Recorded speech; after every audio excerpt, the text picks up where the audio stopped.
isinya adalah perihal Provinsi Tapanuli, tidak boleh lebih dari situ. Ya, penuh dengan kasih. Ini tidak panjang lebar. Saya kira kebebasan kepada narasumber untuk berkreasi kita berikan tanpa diintervensi oleh siapapun, baik juga oleh moderator. Jadi apa yang benar dan apa yang ada terpikir oleh para orang tua kita dalam pergelutan keinginan para pahlawan, para pejuang pertama, keinginan Provinsi Tapanuli, kita berikan kesempatan kepada para pembicara. Kami kira karena di sebelah kanan melalui dulu Pak Simbolon yang memulai nanti, dan kita tunjuk juga kepada para moderator untuk tidak terlalu panjang supaya sesi tanya jawabnya lebih enak. Oleh teman kita, poros teman kita, talian baju waktu Pak Simbolon untuk poros.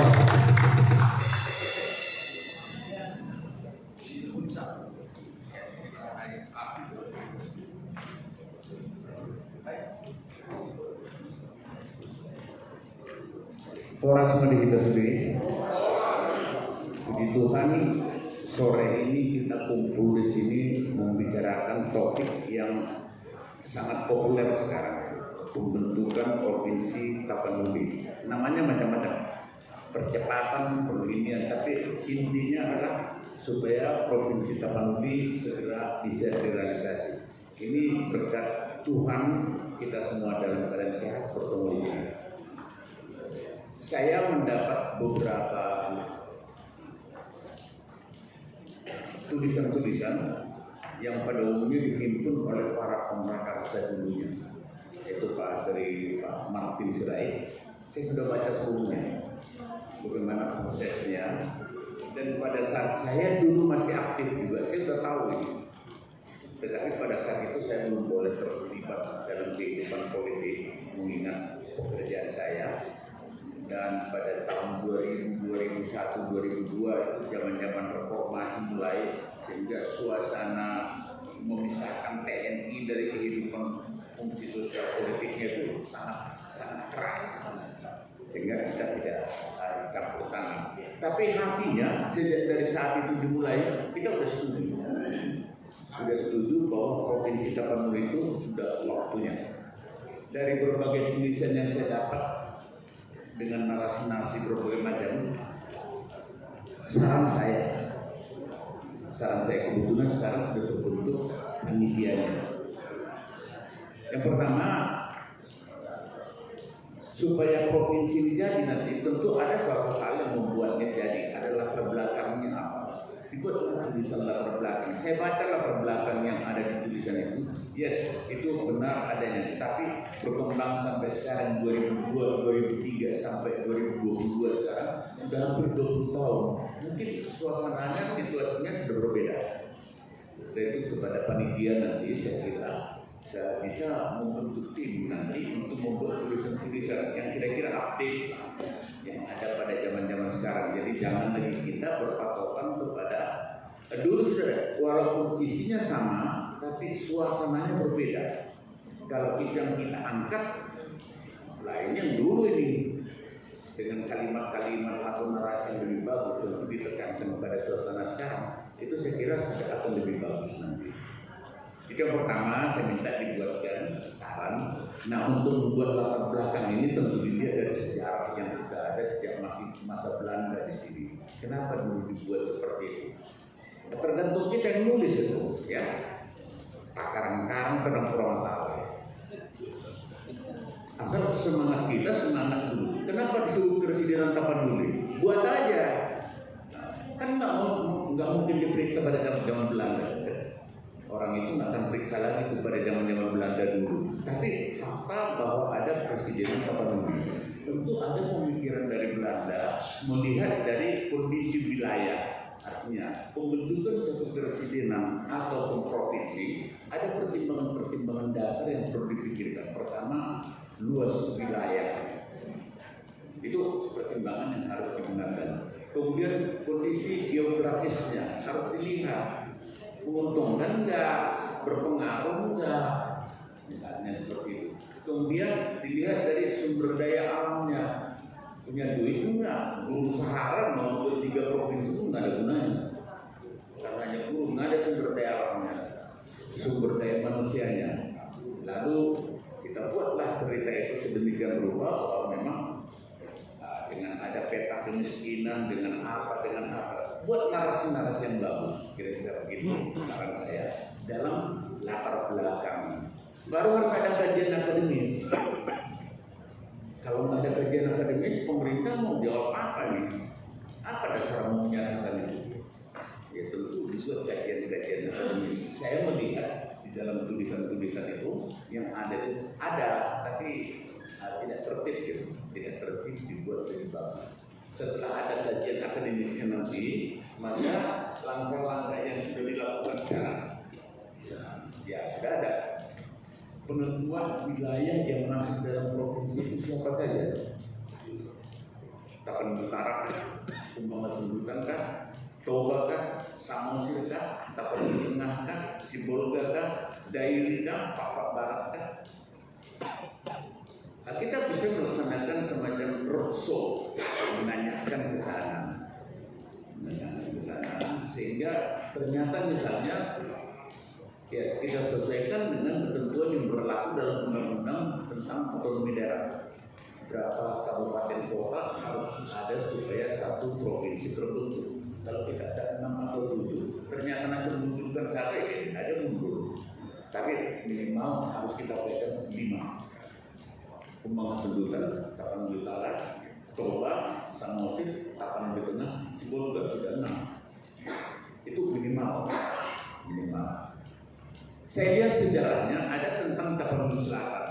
Dengan tidak mengurangi rasa hormat, saya kira udah Tapanuli ini aja dulu kita pikirkan. Nanti ribut lagi, habisnya dari ibu kota selingkuhan, ibu kota ini, ibu kota. Saya baca ya tulisan-tulisannya, kita pastikan saja dulu. Jadi protak itu ini saja dulu. Jadi jangan terlalu luas, semangatnya persaudaraan kita berhasil dengan ya. Itu sih kita inginnya. Masalah ibu kota nggak usah ribut. Mau ditaruh di mana mau di tele oke, setuju kita. Ada urusan apa itu masalah harus kesana di sini? Mau di tele boleh. Di sini oke.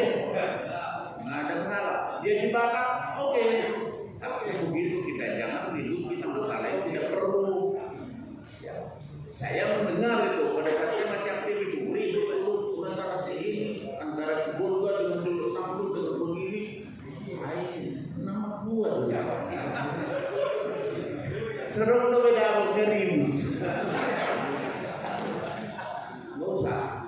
Ini saran saya ya, nggak usah lah. Semua kita di sini jangan ngasih kompor. Orang Batak itu mah kompornya nggak turunan.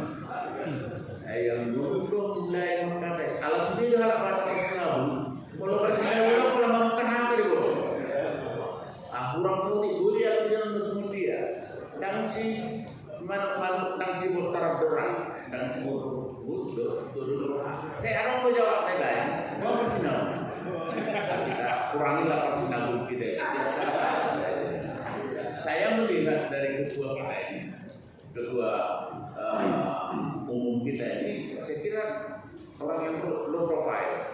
Saya yakin layak saya ini, keunggulan layak saya. Dia nggak berebut apa-apa ya. Ada kekuatan baru kalau jadi udah cukup buat dia.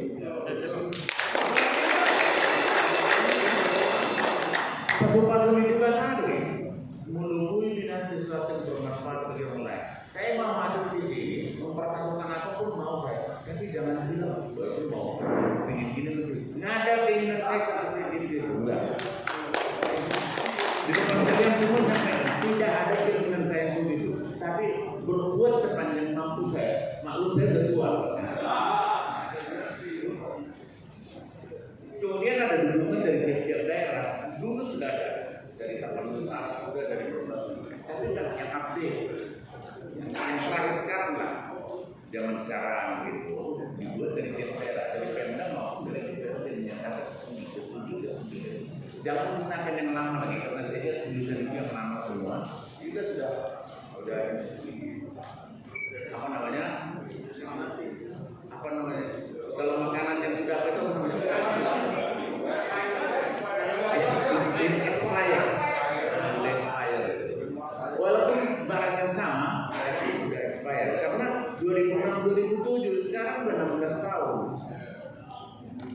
Saya aja pensiun udah 14 tahun, jadi udah jauh banget.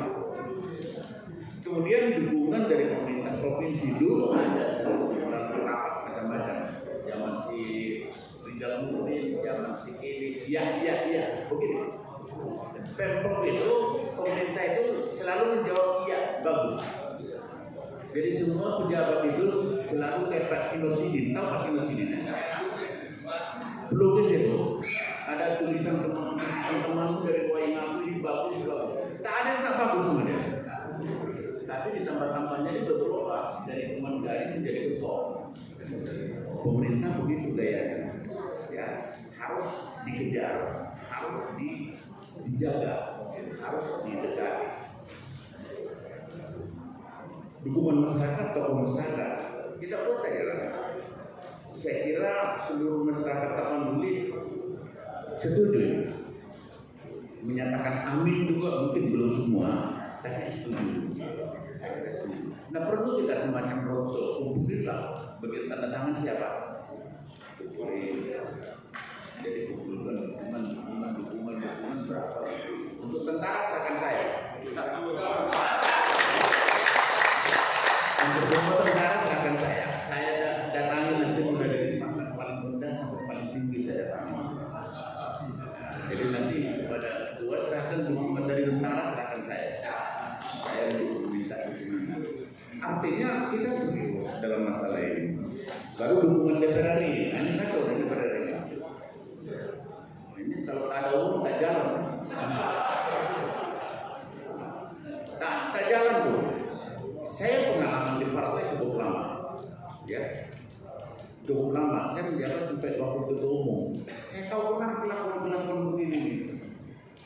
Tak ada yang benar tuh. Kalau tak main duit tak bisa jalan. Mau rapat mau ini udah. Artinya apa? Ya kita juga harus siap menghadapi mereka dengan caranya. Hanya saja ya mulut kali yang naik terus saya tampil dulu beli. Udah ratusan miliar. Ada orang. Tahu deh. Senator memilu ekonomi yang naik dia. Dinasti. Kemudian sosialisasi publikasi. Ada seperti yang dibuat untuk selalu menceritakan tentang kehebatan Tapanuli, kemudian gerakan dari tiap masyarakat ini seluruhnya disosialisasikan. Setiap masyarakat yang ada di pikiran itu terus oh Tapanuli. Tetapi jangan yang bombastis. Begini, saya juga mendengar tadi, kami bangsa Tapanuli. Kalau kita bilang kita bangsa Batak, bisa dari bangsa Indonesia sudah mengerti. Jangan ini enggak. Orang Jawa nggak pernah bilang saya bangsa Jawa. Saya bangsa Batak. Ada emosional yang membuat dia menjadi yang dari bangsa ini loh. Dan itu selalu terbawa kita dalam omongan sehari-hari. Batak kesini Batak. Jangan, nggak usah emosi begitu. Percuma. Bukan itu tujuan kita.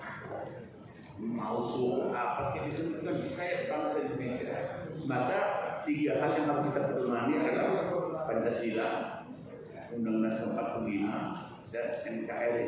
Itu harus kita buat pedoman kita terus-menerus supaya jangan langsung ada perasaan ini mau kemana? Yang belum kata itu bersatu. Apalagi kita sendiri, ya belum bersatu hari sendiri rokok. Kalau kita tuh sih ada mana? Ada yang kalau kita tuh rokok sendiri. Ayah rokok. Agak akan pejabat tangan. Lebih dulu sudah. Ini itu tahu kan? Merpepeng hambatan lain. Ya, kita aja jadi apa-apa nggak ada. Habis semua. Kenapa? Karena kita kerjanya bertengkar dulu. Marketing, egonya luar biasa. Saya kemarin ketemu dengan lay-lay saya ini. Jangan kan gitu. Saya bilang simbolan aja dulu.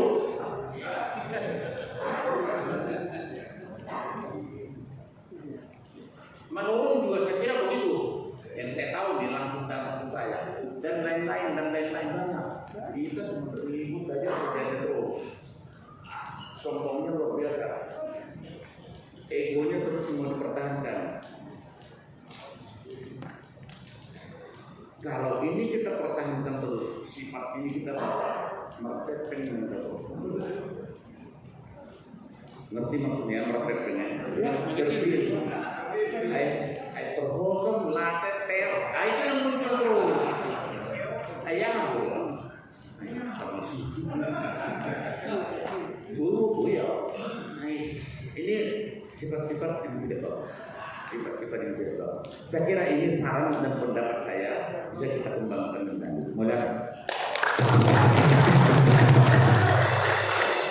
Iya, mulai dari yang Pak Simbol dengan sedikit memberikan pencerahan, berbau dari Nahdlatul, berbau politik, dan juga bersinar dengan ekstra menemui para pemimpin, bahkan mengakomodir kekuatan para purnawirawan.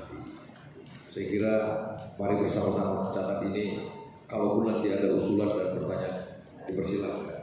Dari segi politiknya sudah sedikit menyampaikan. Sekarang kita minta yang dipilih oleh rakyat Sumatera Utara. Saya kira mayoritas itu Bang Soen, masyarakat Tapanuli. Bagaimana sih keluh kesahnya masyarakat Tapanuli didengar oleh politikus kita ini, yang bukan orang partai tapi orang politik. Kita persilakan kepada layak perlindungan Purba.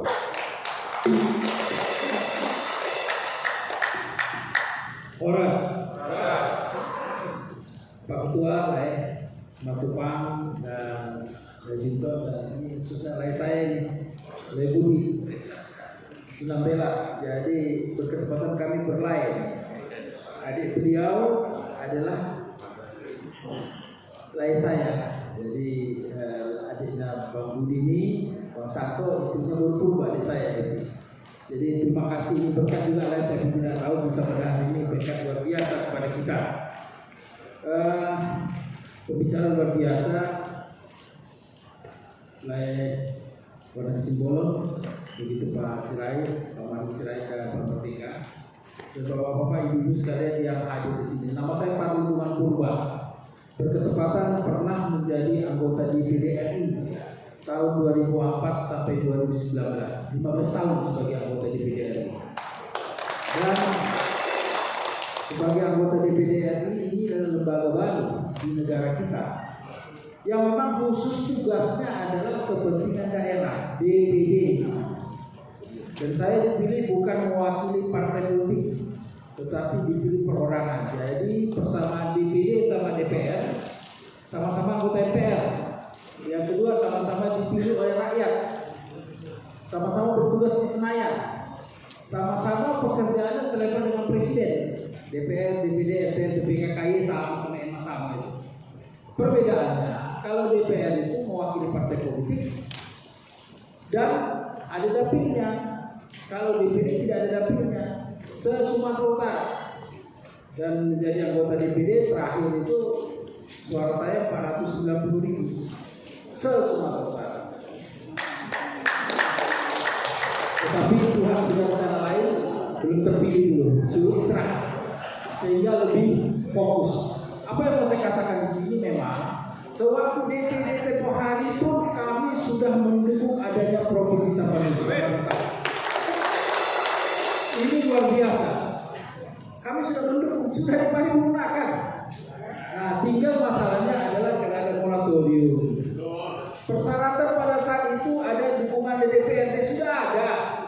Dan kita berterima kasih kepada banyak pahlawan-pahlawan kita ataupun tokoh-tokoh kita yang sudah memperjuangkan provinsi Tapanuli. Ada banyak. Dan saya senang timbul semangat baru lagi.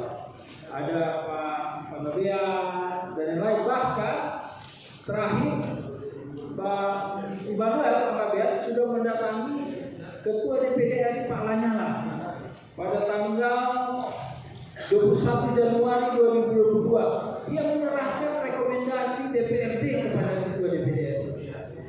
Jadi semua on proses, doa kita sudah. Yang mau saya katakan kita bukan kultus individu tidak, tetapi begitulah semangat orang Batak ini yang bahagia dengan bangsa Indonesia untuk memajukan daerah. Apakah perlu provinsi? Perlu. Karena span of control terlalu jauh. Bayangkan 33 kabupaten kota itu cukup jauh. Dan sebenarnya ada beberapa provinsi lain yang sedang dalam kompromi seperti Nias, Bali, dan Sumatera Tengah dan lain, tapi di moratorium. Saya mau katakan bahwa DPD itu jelas di dalam pasal 22 tugasnya Undang-Undang Dasar 45 adalah untuk menjaga kesatuan Republik Indonesia. Jadi kalaupun ada pemekaran, penggabungan, ataupun penyatuan itu dalam rangka NKRI. Jadi jelas kalaupun ada provinsi Tapanuli ini adalah dalam rangka memperkuat negara kesatuan Republik Indonesia. Kita tidak bicara lagi negara federal. Dan di dalam pasal 249 Undang-Undang MD 3 jelas tugas DPD adalah memberikan rekomendasi. Jadi betul kata tadi, ini sudah diserahkan ke DPR. Nah, tapi pada saat itu pas mau dibicarakan di moratorium. Nah, sekarang jalan keluarnya apa? Semua sudah kita sampaikan dan ada momentum kemarin, yaitu adanya undang-undang Provinsi Sumatera yang akan dibicarakan bersama 9 provinsi yang lain. Ini mungkin momentum yang tepat juga kita mengusulkan adanya Provinsi Tapanuli. Mungkin ada hal yang perlu kita sepakati.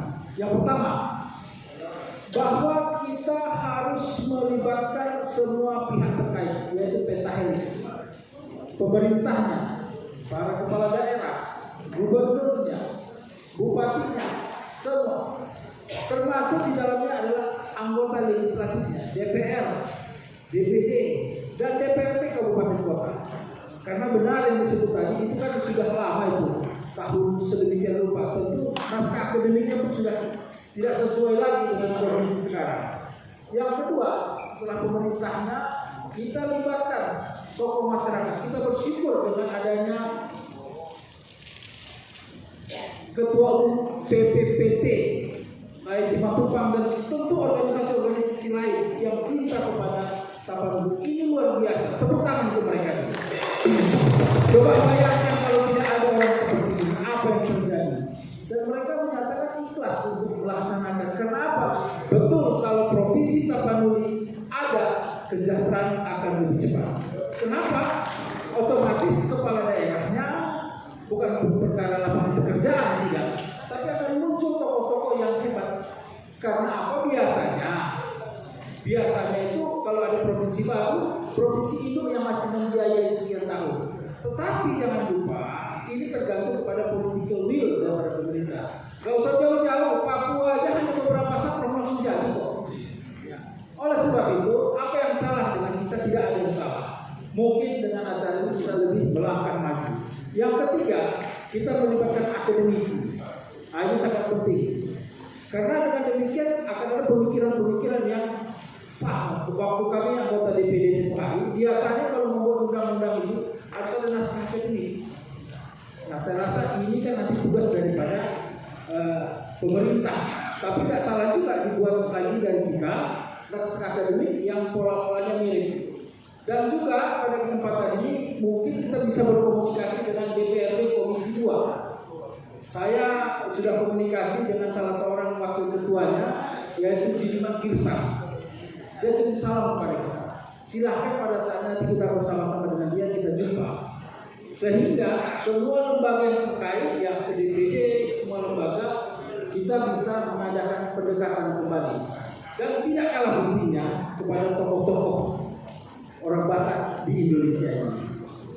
Banyak, saya sudah tidak menyebut satu persatu. Mungkin kita paham, kalau ini sudah ada, ini tidak mudah, tidak gampang, akan cepat. Dan yang terakhir hanya sebagai pengundang diskusi kita, bahwa provinsi ini adalah suatu nostalgia sebenarnya. Dahulu sudah ada residen, tinggal mengulang kembali. Cuma, di sini kita ini kan orang Batak ini raja semua.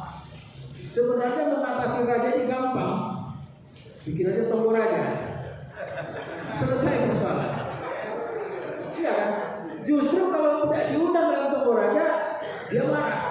Nah, mungkin strategi-strategi baru perlu kita buat, karena ini semua orang Batak yang hebat semua. Polanya bagaimana? Disinilah saya serap tadi kepada Simatupang. Kita mulai dengan kesejukan, mewujudkan Provinsi Tapanuli ini dengan kasih sayang, sehingga semua potensi akan mendukung. Dan saya juga tadi banyak bertelepon dengan teman-teman, pada umumnya orang Batak mendukung Provinsi Tapanuli. Sekian dan terima kasih. Terima kasih kepada Raya Purba yang luar biasa. Dari kalau 400.000 perhitungan saya sekitar 250.000 itu pasti orang Tapanuli. Ya, jadi 250.000 sekarang menanti perjuangan ini. 490.000 luar biasa itu orang Tapanuli. Begitu juga saya kira nanti kepada tokoh-tokoh DPR kita. Kali ini kita minta seseorang juga putra Tapanuli yang sering menangis tapi tidak keluar air mata. Ketika beliau turun, begitu banyaknya pelanggaran HAM di daerah tanah Tapanuli. Saya nggak panjang lebar menyatakan itu, semua sudah kenal. Kalau nggak percaya, tanya nanti kepada beliau. Pernah nggak menangis tapi tidak keluar air mata terhadap suatu kejadian yang beliau alami? Kami minta dengan hormat Pak Haris Merdeka Sirait untuk menceritakan. Mari.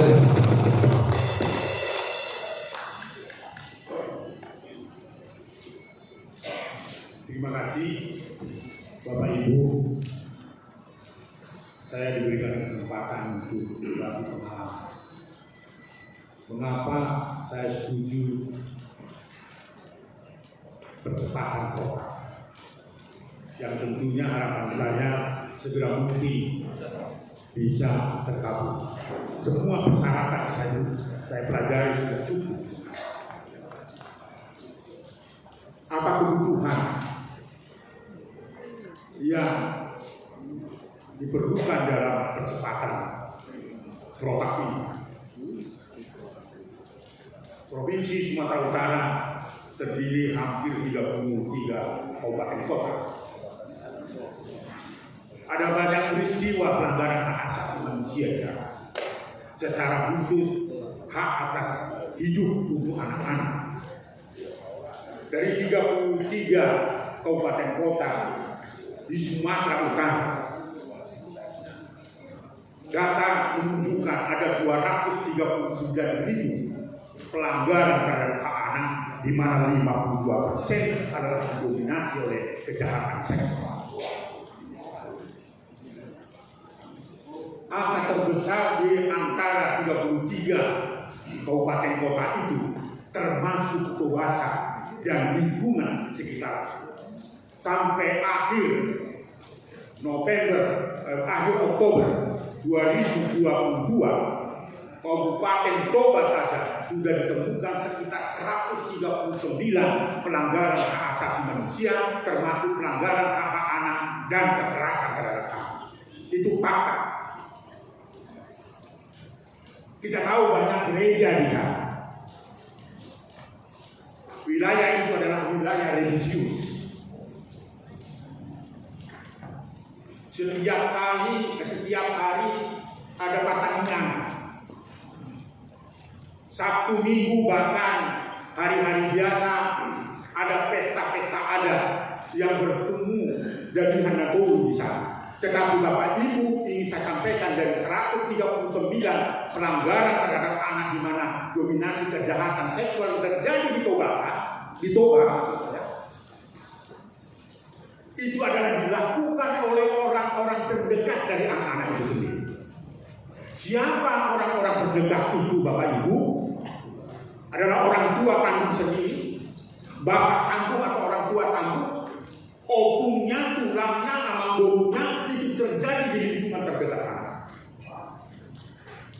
Gereja tidak mampu berbuat apa-apa. Lingkungan masyarakat juga belum bisa memberikan solusi yang terbaik terhadap persoalan-persoalan anak-anak. Saya menulis 2 buku yang menyimpulkan bahwa telah terjadi tihas kolon yang tidak bisa disembunyikan di tanah Batak. Apa itu? Kejahatan seksual.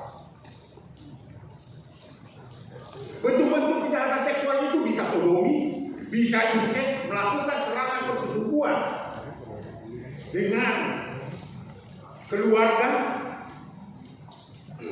dan kasus-kasus kejahatan lain yang sulit untuk saya ceritakan bahwa wilayah hukum Humbang-Has sampai kepada Samosir, Toba, Tapanuli Utara adalah menyimpan perkara-perkara anak-anak, pelanggaran terhadap anak yang tidak mampu mendapatkan solusi. Saya ingin sampaikan Bapak Ibu, terakhir kasus yang sangat mengecewakan, ada 10 orang melakukan kejahatan seksual di Tapanuli Utara, khususnya di Siborong-Borong. Dari 10 pelaku itu ada 7 adalah usia anak-anak dan divonis bebas. Padahal fakta menunjukkan bahwa kejahatan itu sedang terjadi dan fakta menunjukkan bahwa peristiwa itu sungguh-sungguh terjadi. Tapi apa yang bisa dilakukan? Bentuk-bentuk kejahatan yang lain, termasuk pelanggaran hak asasi lain, itu juga terjadi di wilayah apa yang akan kita bicarakan di dalam protap ini. Tidak ada kami rasakan yang dapat melakukan pembelaan. Pelanggaran-pelanggaran hak asasi yang tersembunyi terjadi di wilayah yang akan masuk dalam program protap atau percepatan protap ini. Oleh sebab itulah, untuk mengantisipasi, untuk mengatasi dan seterusnya, maka dibutuhkan percepatan protap. Jadi dalam perspektif anak sebagai generasi penerus dari Tapanuli, tidak ada banyak Pak yang mau membela itu Pak. Siapa di antara kita memberikan respon terhadap kasus kejahatan-kejahatan yang terjadi di wilayah Toba dan sekitarnya? Siapa di antara kita? Saya bukan mengatakan bahwa Bapak Ibu tidak melakukan itu, tetapi perspektifnya berbeda, bahwa itu seolah-olah adalah pekerjaan orang-orang tertentu. Tidak, itu urusan dari protap. Karena apa yang saya sebutkan tadi, dari 33 kabupaten kota itu menyimpan kejahatan seksual sekitar 200-an ribu pelanggaran terhadap anak, 52% didominasi oleh kejahatan seksual. Kejahatan kemanusiaan yang sangat luar biasa. Oleh karena itu Bapak Ibu, inilah kerinduan saya. Bukan saja karena saya adalah berasal dari Tapanuli, tetapi adalah bagian dari apa yang disebutkan bangsa Indonesia. Maka protap dengan persyaratan-persyaratan saya kira sudah bisa terpenuhi, bisa kita lakukan. Saya nggak tahu apa moratorium itu sudah dicabut atau belum. Itu harus menjadi perjuangan kita dengan santun betul. Dengan serius. Saya akan katakan bahwa di betapa pentingnya protap itu karena pelanggaran terhadap anak berbagai generasi penerus bangsa ada di Toba, ada di Tapanuli, ada di tempat yang lain. Perspektifnya itu Bapak. Jadi protap itu adalah salah satu bela negara. Saya kira kita bisa sepakat dengan itu.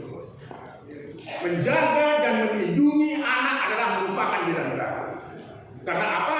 Anak adalah generasi penerus bangsa, anak adalah generasi penerus keluarga, dan seterusnya dan seterusnya. Karena itu merupakan hak asasi manusia. Saya kira ini sedikit saya tidak provokasi, karena saya biasa bicara seperti ini. Tidak ada di mata saya atau di kehidupan saya yang damai terhadap melakukan upaya damai terhadap kasus-kasus kejahatan terhadap anak dalam solusi. Oleh karena itu, protap harus kita perjuangkan dan segera kita lakukan. Mari kita roadshow untuk membangun kesepakatan kita bersama. Kita libatkan orang-orang muda, kita libatkan protap. Kawasan luar biasa. Protap.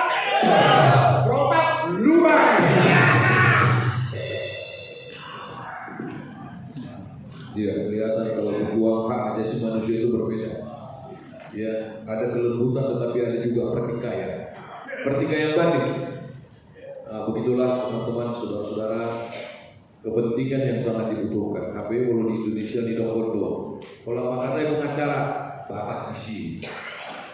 Yang anehnya pengadilan yang terjadi saat itu adalah hakimnya juga orang Batak, tapi berani dia membebaskan situasinya begitu. Martamian dengan saya yang puri dosa. Ya, yang berikutnya seorang keluarga besar putra Tapanuli, Ray Martin Sirait yang terlibat dalam kasus kuliah perihal pertanian. Saya kira semua sudah tahu Pak Martin nanti sekilas memberikan wejangan kepada kita apa yang sudah dilakukan oleh para pahlawan dan apa target beliau dalam doa memberikan estafet kepada generasi supaya hari ini bisa kita lakukan. Waktu meminta kepada Ray Martin Sirait. Tepuk tangan buat Ray Martin.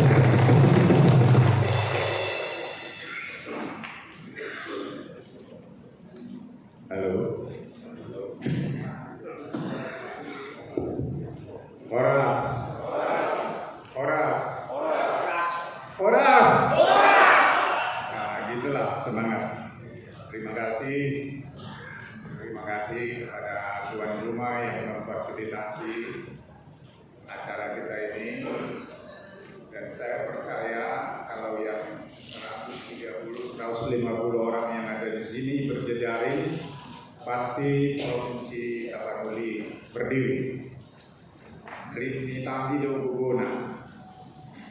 Saya terprovokasi secara positif dari pandangan aparat saya Aris Merdeka Sirait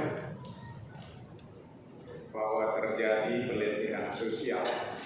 Dalam beberapa tulisan yang kami buat di situ protap harus menjadi garam dan terang Nusantara, bahkan menjadi garam dan terang dunia. Karena 95% lebih telah menerima Yesus sebagai Tuhan dan Juru Selamat. Maka kita harus menjadi garam dan terang di dalam membangun birokrasi yang sangat produktif melayani rakyat yang berdaulat. Dan saya buat di dalam apa itu, no perjudian, no pelacuran, no narkoba, no KKR. Maka protap akan menjadi garam dan terang dunia. Itu kita tuliskan dan itu kita percakapkan bukan sebagai pengetahuan, tetapi sebagai tingkah laku. Saya tahu menanam jagung, pionir, saya mau menanam jagung, saya mampu menanam jagung, itulah yang ahli tentang jagung. Saya tahu bagaimana mendirikan provinsi, saya mau bersama dan kita mampu bersama. Belakangan ini saya katakan demikian. Berjuta kawan untuk mendirikan provinsi Tapanuli, satu lawan terlalu banyak. Maka kita harus mengajak semua orang untuk bekerja sama. Itu semacam alam pikir yang sangat ideal dan tidak mungkin dilakukan oleh orang-orang yang tidak mau bekerja sama. Saya pribadi menempatkan diri dalam banyak hal sebagai debu. Debu diinjak dia tidak pernah nangis, dan boleh dicoba teman-teman. Dalam rangka memperjuangkan Provinsi Tapanuli ini, memang kita harus sungguh-sungguh rendah hati. Kalau dari sejak kemerdekaan sudah ada Residenan Tapanuli.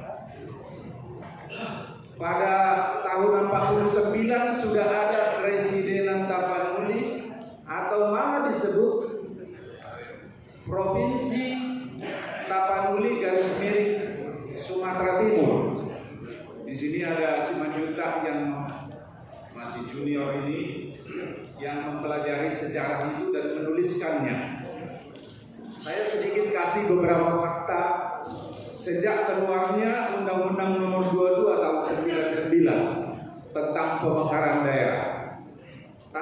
7 Mei tahun 99 tentang pemekaran daerah ditandatangani oleh Habibie, diumumkan oleh Seknek waktu itu Saudara Akbar Tanjung. Sejak itu kami mengambil inisiatif untuk melakukan berbagai diskusi, berbagai seminar, berbagai dialog mengenai nama. Ada yang bilang Provinsi Batak, Provinsi Tapanuli Raya, dan lain-lain. Akhirnya berkonsensus namanya Provinsi Tapanuli. Pendek kata, dibentuklah panitia. Ada ratusan panitia terdiri dari Komite Pemrakarsa Pembentukan Provinsi Tapanuli, ada Dewan Pembina, ada Dewan Pengarah, ada penasehat dan pakar, ada Komite Kerja. Komite Kerja kebetulan saya ditunjuk menjadi ketua, Sekretaris Parlim Simanjuntak. Ada banyak di situ, ada Martin Mutabara, ada, kalau mau saya sebut saya bacakan dokumen Provinsi Tapanuli ada sekian, baik dalam pembahasan ada banyak sekali. Yang ingin saya katakan adalah pertama, kami melakukan deklarasi pembentukan Provinsi Tapanuli tanggal 6 April tahun 2002 setelah melalui serangkaian panitia di pusat, panitia di Sumatera Utara di Medan, panitia di 4 kabupaten kota.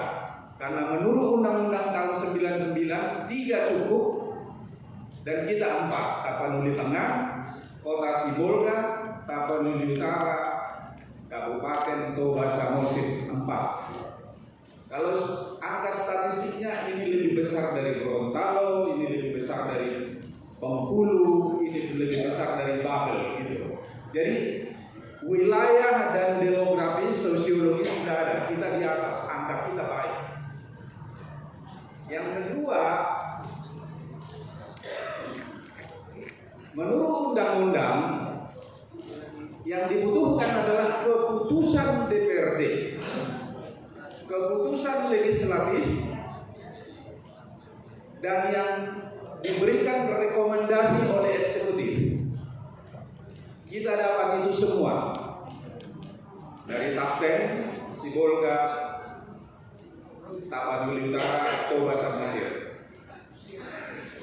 Kita dapat itu semua seyogianya tahun 2004, tahun politik sudah berdiri Provinsi Tapanuli.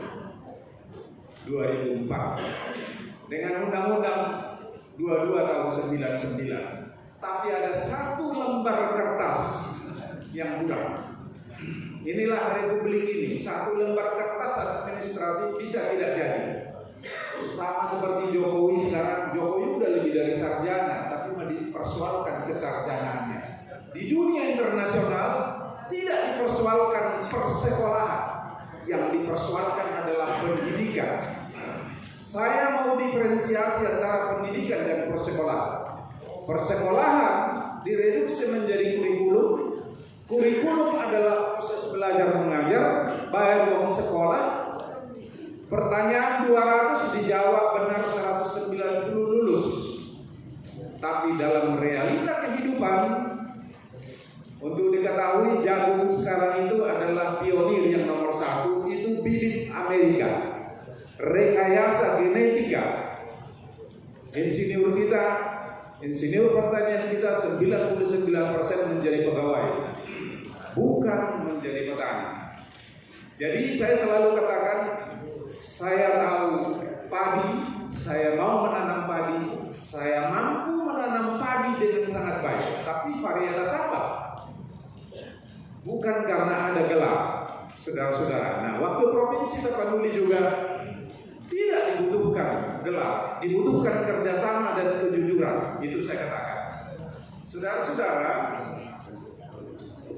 ada beberapa poin penting karena tidak jadi siklus pemilu 2024, tidak jadi Provinsi Tapanuli. versi pertama, versi undang-undang dan versi peraturan pemerintah 129, maka berlanjut. Ada satu kejadian. Ketua Sumatera Utara, Marga Silitonga, Kadin dan lain-lain pejabat di Kadin, dia meninggal. Maka ada konsolidasi kepengurusan dipimpin oleh saudaraku Chandra Panggabean. Sekretarisnya tetap putar-putar, bendaharanya tetap menurun. Kita kerjasama, kita koordinasi. Saya harus katakan di sini bahwa Pak Luhut sangat mendukung sejak awal. Kita lakukan fundraising di Jakarta, beliau menyumbang luar biasa. Kita lakukan fundraising di Medan juga, beliau menyumbang luar biasa. Dan saya yakin juga sekarang beliau menunggu momen yang tepat. Rasanya naluri saya mengatakan masih bisa. Tapi mari kita berdoa bersama dan kita bersatu bersama. Itu mengenai itu. Ada dua peristiwa saya ingin katakan di sini. Pertama, sudah keluar amanat presiden yang ditandatangani oleh SBY pada tanggal 1 Februari 2008. Setelah rekonsolidasi lagi, di situ dikatakan harus dibahas DPR untuk persetujuan DPR 14 kabupaten kota dan 1 provinsi Tapanuli. Itu ampres, amanat presiden. Biasanya begitu keluar amanat presiden semua menjadi kota atau kabupaten atau provinsi. Ini saya belum pernah ungkap di depan publik. Tapi saya berani mengungkapnya. Saya tidak merasa berdosa atau mencari panggung, tidak. Saya sudah katakan tadi, boleh semua mengetes saya memperlakukan diriku sebagai debu yang siap diinjak-injak orang, tapi nggak sakit hati. Karena saya pengikut Yesus. Saudara-saudara, tanggal 11 Januari 2008, saya memfasilitasi pertemuan di Hotel Marriott antara Pak Luhut dengan Pak Haji Sangkat. Haji Sangkat adalah ketua Kosgoro, ketua Golkar. Saya senior di Kosgoro sama Agung Laksono.